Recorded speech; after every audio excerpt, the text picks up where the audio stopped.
So there's the sign. To get up there, I'm not the first apparently. There's already a bus ready, probably up there. Let's see how we go. I might feel embarrassed to film what I had in mind.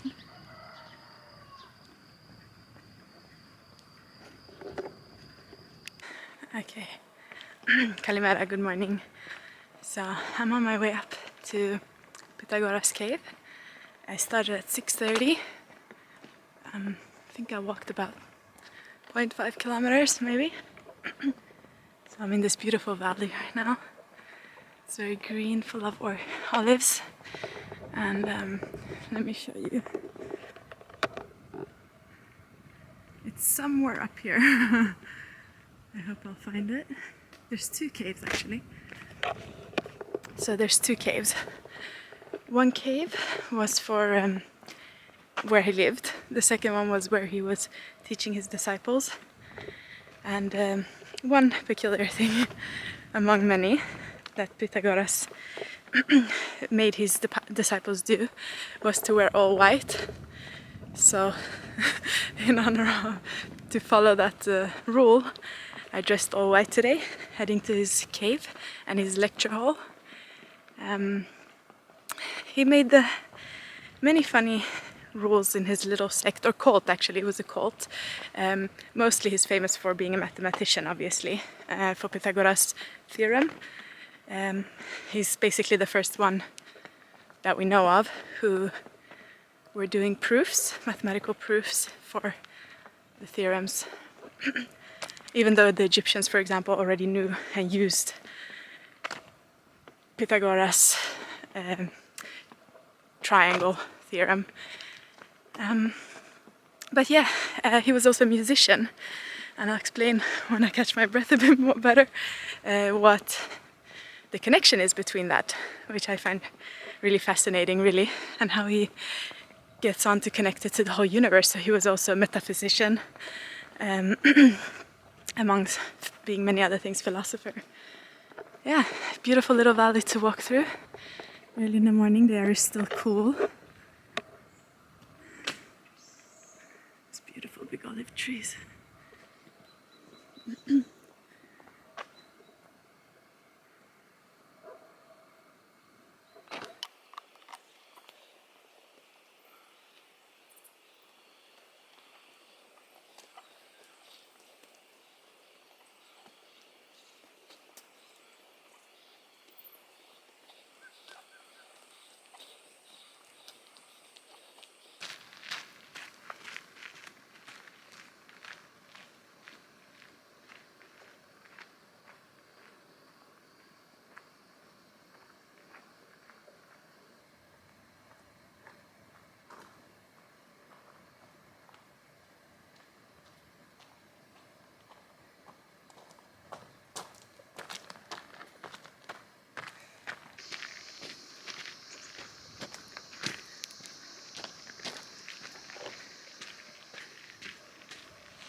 So if you wanted to follow Pythagoras, if you wanted to be a Pythagorean, it was going to be more than just coming to his lectures. It was adopting the whole lifestyle that was demanded. And amongst those things, so they lived in communities where you had to give up your property in order to join, and you had to swear to a 5-year period of silence. So you were not allowed to speak during any of their gatherings. You were never allowed to see Pythagoras himself. There was a blanket or something covering the inside where the disciples were together with Pythagoras, and during the 5-year period, the ones who were not yet full members had to stay outside and just listen. And you were of course never allowed to tell the outside about anything that was going on, or any of the teachings. And then after 5 years, if you made it, you were allowed in, you were welcomed into the brotherhood and sisterhood, because Pythagoras believed in equality, gender equality, and equality to the extreme, where he it is said that he succeeded better with communism than both Stalin and Castro together, because he believed that all property should be shared among them, and there shouldn't be one person who's rich and has everything and another one is poor. So he truly believed in communism, where we share, or where individuals would share everything. In any case, if you didn't make it for the 5 years, because it was hard 5 years of testing, you got your property back, which is good. And it's said that you actually doubled it. I'm not sure how, maybe they invested it somewhere for you, or not sure.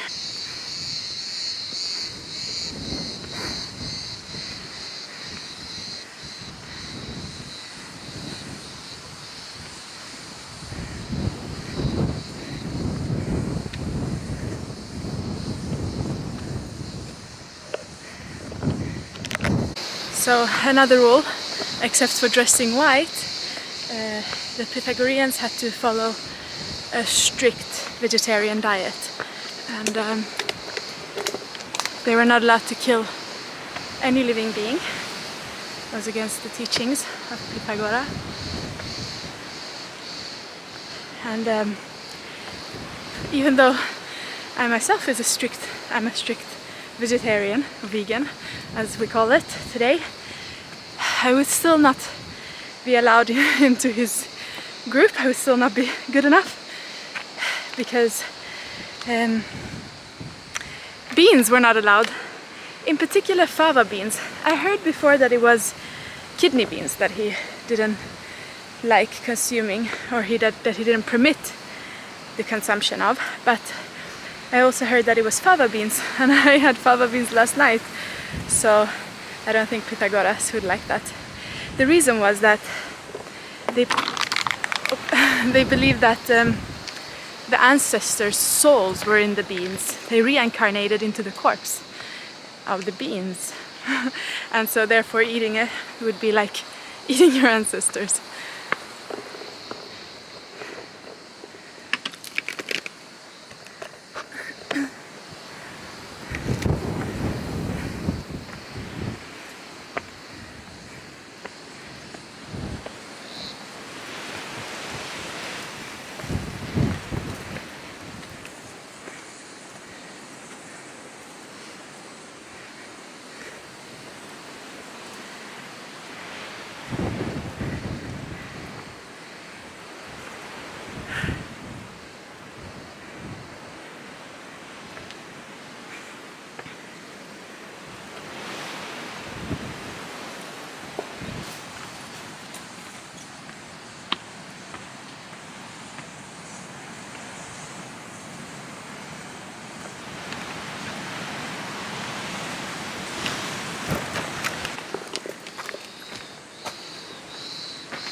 Oh wow, look at this.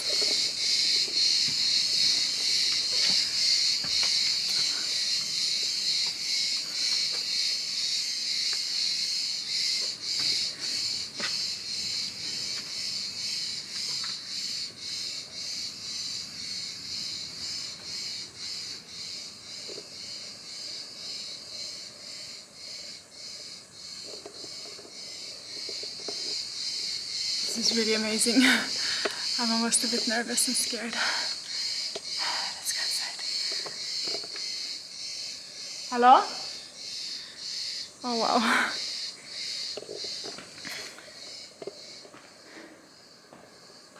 Oh wow. Oh my god. This is amazing.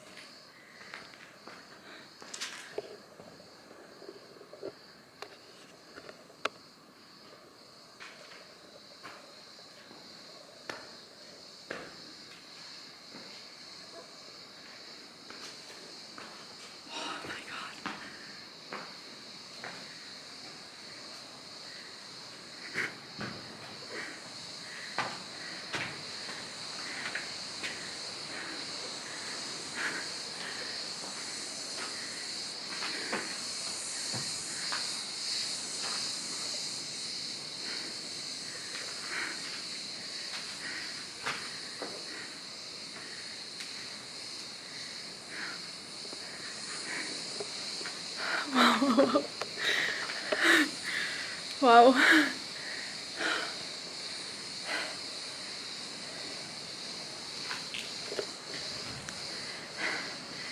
can sort of feel the spirit here.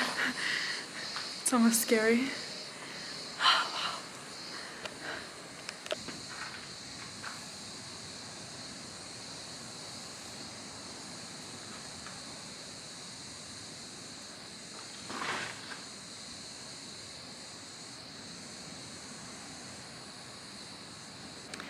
So there was one thing that was more divine, more perfect than all the other gods that was worshipped by Pythagoras and the Pythagoreans, his followers.